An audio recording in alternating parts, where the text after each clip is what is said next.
Break के बाद एक बार फिर से आप सभी दर्शकों का अन्नदाता कार्यक्रम में बहुत बहुत स्वागत है।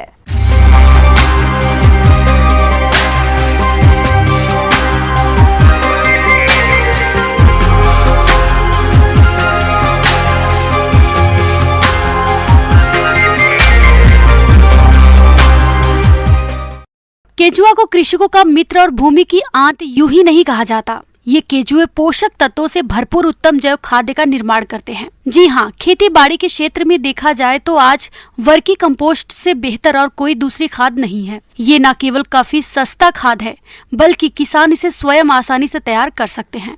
बस जरूरत है किसान प्रशिक्षण लेकर इसे बनाने की शुरुआत करे और समय समय पर इसकी सही देखरेख करते रहें। तो आज हम आपके लिए लेकर आए हैं वर्मी कंपोस्ट के बारे में समुचित जानकारी, जिसे बता रही है कृषि विज्ञान केंद्र शहडोल की वरिष्ठ वैज्ञानिक डॉक्टर कल्पना शर्मा।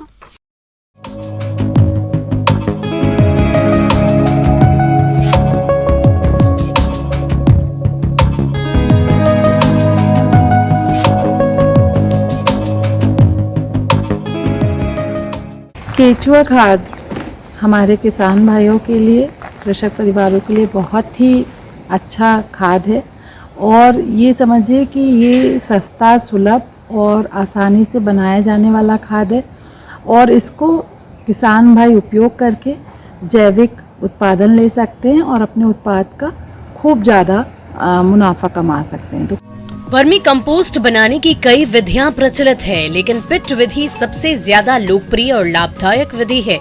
इस विधि में क्षेत्र का आकार आवश्यकता अनुसार रखा जाता है। आमतौर पर मध्यम वर्ग के किसानों के लिए 100 मीटर वर्ग मीटर क्षेत्र पर्याप्त रहता है। अच्छी गुणवत्ता की केचुआ खाद बनाने के लिए सीमेंट तथा ईंटों से पक्की क्यारियां बनाई जाती है, जिन्हें वर्मी बेड भी कहते हैं। प्रत्येक क्यारी की लंबाई 3 मीटर, चौड़ाई 1 मीटर और ऊंचाई लगभग 30 से 50 सेंटीमीटर रखते हैं।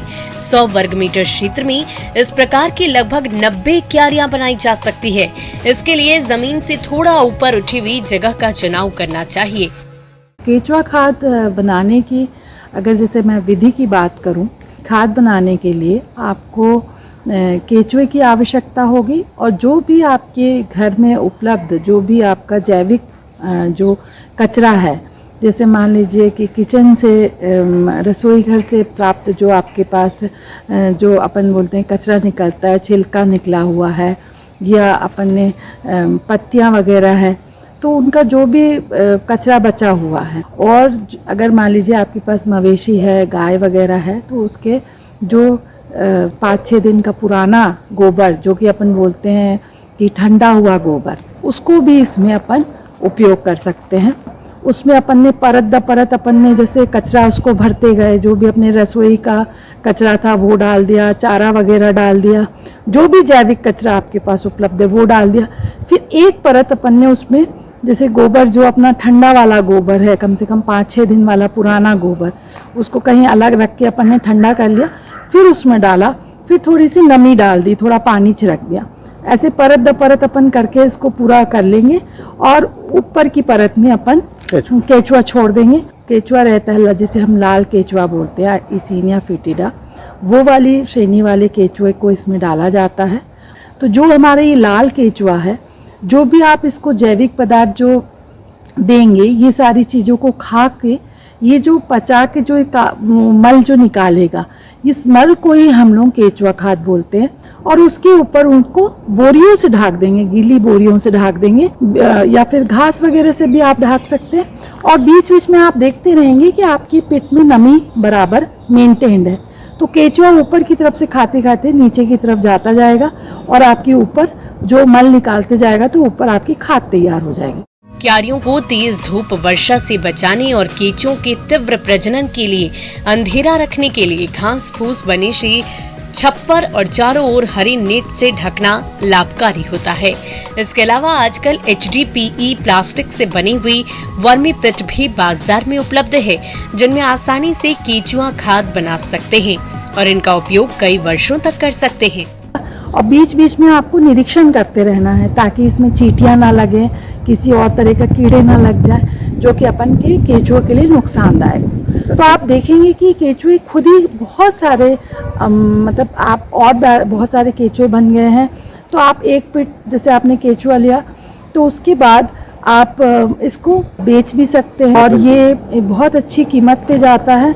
और मान के चलिए कि जैसे ये केचुआ खाद आपका अच्छी गुणवत्ता का बना है तो 7 रुपये से 10 रुपये किलो भी आसानी से आपको गांव से ही लोग लेके जा सकते हैं। अनुकूल आर्द्रता, तापक्रम तथा हवा में परिस्थितियों में 25 से 30 दिनों के उपरांत बेड की ऊपरी सतह पर 3 से 4 इंच मोटी केंचुआ खाद एकत्र हो जाती है।